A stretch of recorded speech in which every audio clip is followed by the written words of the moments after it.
Welcome back. Bulletin میں سب سے پہلے آپ کو بتائیں پارلیمنٹ کا مشترکہ اجلاس کل طلب کر لیا گیا ہے۔ صدر مملکت کل پارلیمنٹ کے مشترکہ اجلاس سے خطاب کریں گے۔ اجلاس کل دوپہر 3 بجے ہوگا۔ مشترکہ اجلاس میں صدر خطاب کے علاوہ اور کوئی کارروائی نہیں ہوگی۔ بغیر خصوصی دعوت نامے کے کسی کو بھی داخلے کی اجازت نہیں ہوگی۔ اسپیکر ایاز صادق صدارت کریں گے۔ صوبائی گورنرز، وزراء اعلیٰ اور صوبائی اسمبلیوں کے اسپیکرز کو بھی مدعو کیا گیا ہے۔ Chairman joint chief of staff committee کے ساتھ تینوں مسلح افواج کے سربراہان کو دعوت نامے ارسال کیے گئے ہیں۔ وزیراعظم شہباز شریف چیئرمین سینٹ اور اسپیکر قومی اسمبلی کے ساتھ صدر آصف زرداری کا پارلیمنٹ آمد پر استقبال کریں گے۔ وزیراعظم شہباز شریف کی زیر صدارت ہواوے ٹیکنالوجیز کے ساتھ پاکستان کے 3 لاکھ نوجوانوں کو ICT ٹریننگ کی فراہمی کے حوالے سے جائزہ اجلاس ہوا۔ اجلاس میں ہواوے ٹیکنالوجیز کے وفد کے ارکان نے شرکت کی۔ اجلاس میں نوجوانوں کو ڈیجیٹل مہارتوں سے آراستہ کرنے اور IT کے شعبے میں عالمی معیار کی تربیت فراہم کرنے کے لیے مختلف اقدامات پر تبادلہ خیال کیا گیا۔ اجلاس میں گزشتہ برس چین میں ہواوے ٹیکنالوجیز کے ساتھ طے پائے گئے معاہدوں پر عمل درآمد کا جائزہ لیا گیا۔ وزیراعظم نے کہا ٹیکنالوجی کے فروغ اور ڈیجیٹل انقلاب میں نوجوانوں کا کلیدی کردار ہے۔ حکومت نوجوانوں کو جدید مہارتوں سے لیس کرنے کے لیے ہر ممکن تعاون فراہم کر رہی ہے۔ اس کے علاوہ حکومت کا ڈیجیٹل پرائز بانڈ متعارف کرانے کا فیصلہ۔ لین دین موبائل ایپ کے ذریعے ہوگا۔ خریداری کے وقت استعمال شدہ لنک بینک اکاؤنٹ یا قومی بچت ڈائریکٹوریٹ کی بچت اکاؤنٹ میں جمع کر دیے جائیں گے۔ انعامی رقم قابل ٹیکس ہوگی لیکن اس پر زکوٰۃ لاگو نہیں ہوگی۔ ڈیجیٹل پرائز بانڈ چوری، نقصان یا ضیاع کے خطرات کو کم کرے گا۔ یہ اقدام معیشت کو دستاویزی شکل دینے، شفافیت کو بڑھانے اور احتساب کو بہتر بنانے میں معاون ثابت ہوگا۔ وزارت خزانہ کی جانب سے تیار کردہ سمری کے مطابق ابتدائی طور پر 500 روپے، 1000، 5000 اور 10,000 روپے کے ڈیجیٹل پرائز بانڈ اس رقم میں جاری کیے جائیں گے جو وزارت خزانہ وقتاً فوقتاً نوٹیفائی کرے گی۔ شہری نیشنل سیونگ موبائل ایپ یا CTSN کے ذریعے منظور شدہ کسی اور چینل کے ذریعے خریداری بھی کر سکیں گے۔ اسٹیٹ بینک آف پاکستان رواں سال کی دوسری مانیٹری پالیسی کا اعلان کل کرے گا۔ مرکزی بینک کے مطابق مانیٹری پالیسی کمیٹی کل اجلاس منعقد کرے گی جس میں مانیٹری پالیسی کے متعلق فیصلہ کیا جائے گا۔ اجلاس میں مجموعی مالی اور اقتصادی صورتحال، اہم معاشی اشاریے، مختلف شعبوں کے ڈیٹا اور پچھلی مانیٹری پالیسی کے بعد ہونے والی بڑی پیش رفت کا جائزہ لیا جائے گا۔ مرکزی بینک مانیٹری پالیسی اسٹیٹمنٹ کے ذریعے اپنے فیصلے کا باضابطہ اعلان کرے گا۔ ماہرین کے مطابق اسٹیٹ بینک شرح سود میں 1% تک کمی کر سکتا ہے۔ اس وقت ملک میں شرح سود 12% جبکہ مہنگائی کی سطح کم ترین سطح پر پہنچ گئی ہے۔ وزیراعلیٰ پنجاب مریم نواز نے مزدوروں کی فلاح و بہبود کے لیے بڑے اقدامات کا اعلان کر دیا ہے۔ کم از کم اجرت میں اضافہ، لیبر کالونیاں اور سوشل سیکیورٹی اسپتالوں کی ایگریڈیشن سمیت کئی اہم منصوبوں کی منظوری دی گئی ہے۔ مزدوروں کے لیے کیا سہولیات متعارف کرائی جا رہی ہیں، تفصیلات دیکھیے اس رپورٹ میں۔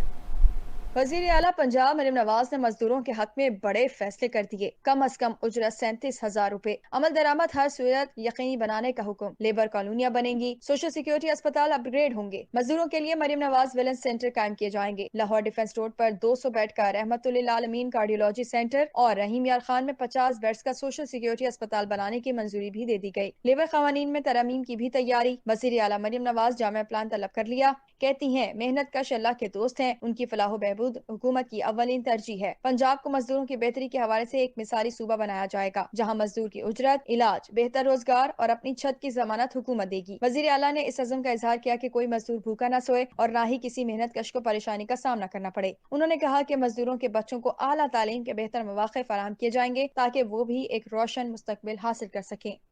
امریکہ، سنگاپور، ملیشیا سمیت 14 ملکوں سے مزید 117 پاکستانیوں کو بے دخل کر دیا گیا۔ امیگریشن ذرائع کے مطابق سعودی عرب سے بلیک لسٹ، امیگریشن، مسائل، منشیات بھیک مانگنے، کفیل کے بغیر کام، پاسپورٹ گمشدگی، کام سے مفرور، معاہدے کی خلاف ورزی، IBMS میں نام سمیت مختلف الزامات پر 54 پاکستانیوں کو ڈیپورٹ کیا گیا۔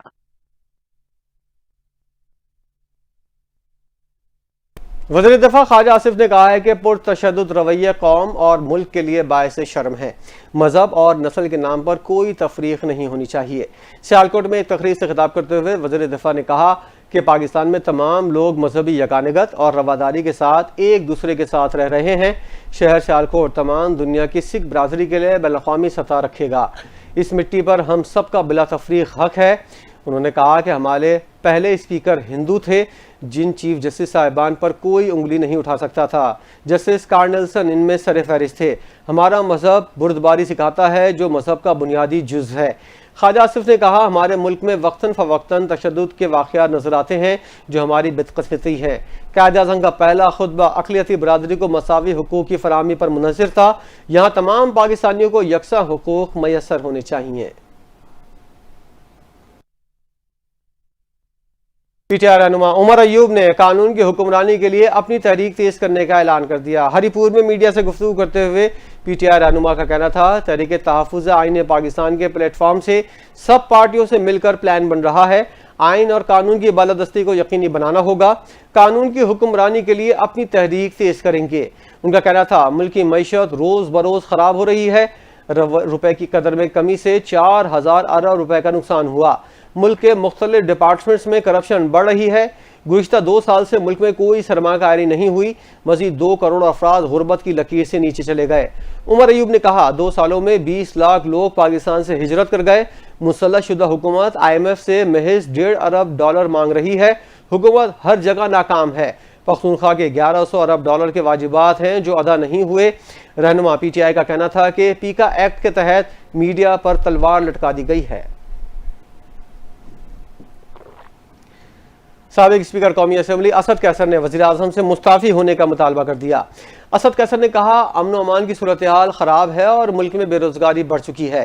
حکومت کو فوری طور پر آزاد اور منصفانہ انتخابات کرانے چاہیے۔ انہوں نے کہا اسی ہفتے ہم اپنے تمام الائنس کی میٹنگ رکھ رہے ہیں جس میں جامع قومی ایجنڈا بنایا جائے گا۔ قومی ایجنڈے کو مدنظر رکھتے ہوئے پاکستانی عوام کے پاس جائیں گے اور عوام کو اکٹھا کریں گے۔ سابق اسپیکر قومی اسمبلی نے تمام ورکرز کے خلاف FIR واپس لینے اور گرفتار ورکرز کو آزاد کرنے کا بھی مطالبہ کیا۔ اڈیالہ جیل کے باہر دھرنا پی ٹی آئی کا اپنا فیصلہ ہوگا۔ اپوزیشن کے ساتھ بات چیت جاری رہے گی۔ پشاور میں ہونے والے پی ٹی آئی کی ضلعی سطح کے اجلاس میں پختونخوا میں اپنی ہی حکومت کی کارکردگی پر عدم اعتماد کا اظہار کر دیا گیا۔ پی ٹی آئی کے چند روز قبل ضلعی سطح پر ہونے والے اجلاس کا اعلامیہ جاری کیا گیا جس میں کہا گیا ہے کہ صوبے میں تیسری بار پی ٹی آئی حکومت ہے لیکن پشاور اب بھی مسائل سے دوچار ہے۔ شہر کے مختلف حلقوں میں ترقیاتی کاموں کو نظر انداز کیا گیا۔ اعلامیہ میں کہا گیا ہے سیوریج کا نظام تباہ ہے جس کی وجہ سے بارشوں کے بعد شہر سیلاب کا منظر پیش کرتا ہے۔ واٹر اینڈ سینیٹیشن سروسز کی ناقص کارکردگی کی وجہ سے صفائی کا نظام درہم برہم ہے۔ پشاور کے کئی علاقے پینے کے پانی سے محروم ہیں۔ اسٹریٹ لائٹ بھی خراب ہے۔ پشاور کا ترقیاتی فنڈ دوسرے اضلاع منتقل کیا جا رہا ہے۔ اعلامیہ میں یہ نقطہ اٹھایا گیا کہ سیو سٹی پروجیکٹ 2009 میں تجویز کیا گیا تھا لیکن اب تک اس پر عمل درآمد نہ ہو سکا۔ مسائل کے فوری حل پر غور نہ کیا گیا تو احتجاج کا آپشن موجود ہے۔ وفاقی وزیر رانا تنویر نے کہا ہے کہ پیپلز پارٹی ہمارے ساتھ تھی اور رہے گی۔ حکومت 5 سال پورے کرے گی۔ نارنگ منڈی میں میڈیا سے گفتگو کرتے ہوئے انہوں نے کہا افغانستان کا اسلحہ پاکستان کے خلاف استعمال ہو رہا ہے۔ امریکہ سے خریدے یا ختم کرے پاکستان کا امن بحال ہوگا۔ اللہ کا نظام ہے جنہوں نے دہشت گرد چھوڑے آج وہ سزا بھگت رہے ہیں۔ فتنہ الخوارج ختم کریں گے سزائیں بھی دیں گے۔ ان کا کہنا تھا صنعت کی بحالی کے لیے شرح سود 22% سے 12% پر لے کر آئے۔ شرح سود 10% تک آ سکتی ہے۔ JOI سربراہ مولانا فضل الرحمان کا جامع ہکوڑا خٹک کا دورہ۔ مولانا حامد الحق کی شہادت پر تعزیت پیش کی۔ اس موقع پر خطاب کرتے ہوئے مولانا کا کہنا تھا کہ حامد الحق کی شہادت پورے ملک کے لیے سانحہ ہے اور ہم تعزیت کے مستحق ہیں۔ مولانا فضل الرحمان نے کہا کہ مولانا سمیع الحق کی شہادت کا غم ابھی تازہ تھا۔ اس جان کا سہانے نے دل کو جھنجھوڑ کر رکھ دیا ہے۔ انہوں نے کہا کہ میرے عمرے کے سفر تھا اور تمام وقت یہ افسوسناک خبر ملی جس کا صدمہ الفاظ میں بیان نہیں کر سکتا۔ مولانا حامد الحق پر حملہ میرے گھر اور میرے مدرسے پر حملہ ہے۔ انہوں نے اس حملے کو دہشت گردی قرار دیتے ہوئے کہا جو بندوق اسلام کے خلاف استعمال ہو وہ جہاد نہیں دہشت گردی ہے۔ وفاقی حکومت کا پورٹ قاسم اتھارٹی قیمتی زمین کے اسکینڈل کی تحقیقات کا فیصلہ۔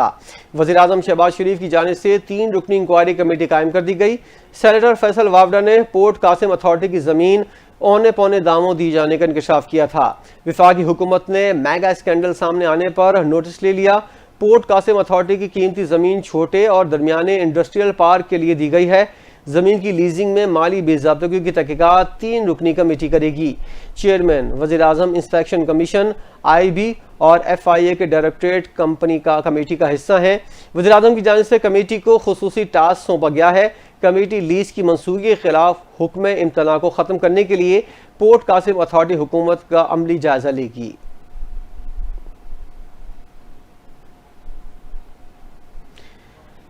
نیٹ میٹرنگ کے ذریعے سولر پینلز لگانے والے امیر طبقے نے گرڈ بجلی کے صارفین پر 169 ارب روپے کا اضافی بوجھ ڈال دیا، جس سے ٹیرف میں فی یونٹ 1.5 روپے کا اضافہ ہوا۔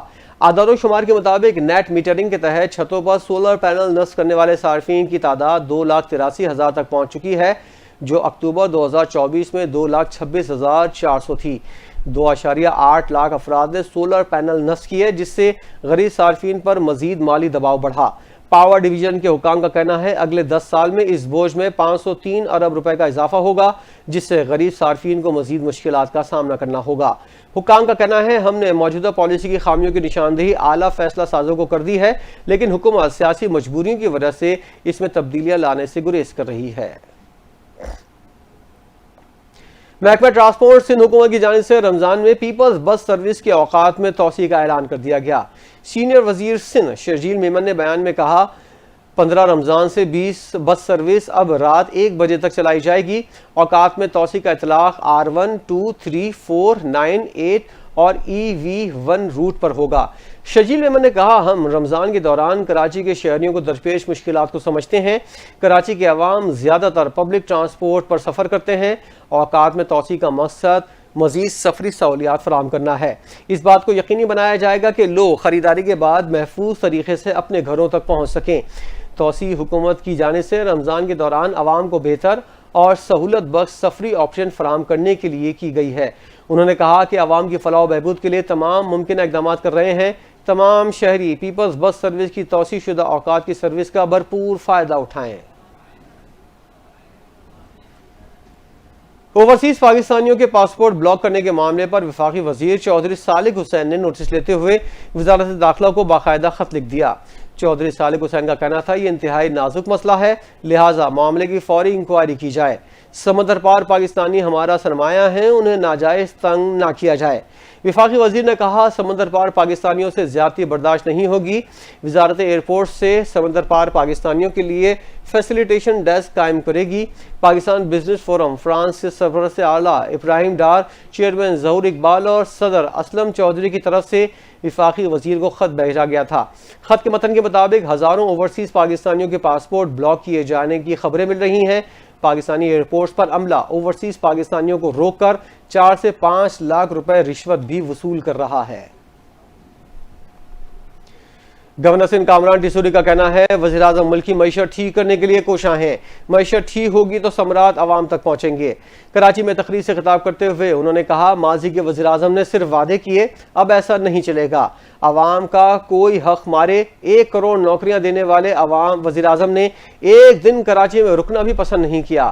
کراچی کے عوام کا بڑا مسئلہ روزگار نہ ہونا ہے۔ گورنر سندھ نے کہا کہ شاہ فیصل کالونی میں پانی نہیں ہے، سڑکیں بھی خستہ حالی کا شکار ہیں۔ سابق سینیٹر مشتاق احمد کے بھائی شکیل احمد کی نماز جنازہ ادا کر دی گئی۔ نماز جنازہ میں امیر جماعت اسلامی حافظ نعیم الرحمان، تحریک انصاف کے رہنما اسد کیسر سمیت ہزاروں افراد نے شرکت کی۔ اس کے علاوہ شکیل خان کے قتل کے واقعے کی FIR بھی درج کر لی گئی ہے۔ واقعے کی FIR تھانہ کالو خان سوابی میں درج کی گئی۔ مدعی مقدمہ کے مطابق ملزم کامران نے گھر کے باہر شکیل خان کو فائرنگ کا نشانہ بنایا۔ FIR کے مطابق ملزم نے اپنے والد کو فائرنگ کر کے قتل کیا۔ سینیٹر مشتاق احمد کے بھائی کو سوابی میں ان کے گھر کے سامنے گولیاں مار کر قتل کیا گیا تھا۔ دنیا بھر سے پاکستانیوں کی بے دخلی جاری ہے اور غیر قانونی قیام اور ویزا قوانین کی خلاف ورزی پر مزید کئی ممالک سے پاکستانیوں کو واپس بھیجا گیا۔ حالیہ اعداد و شمار کیا کہتے ہیں؟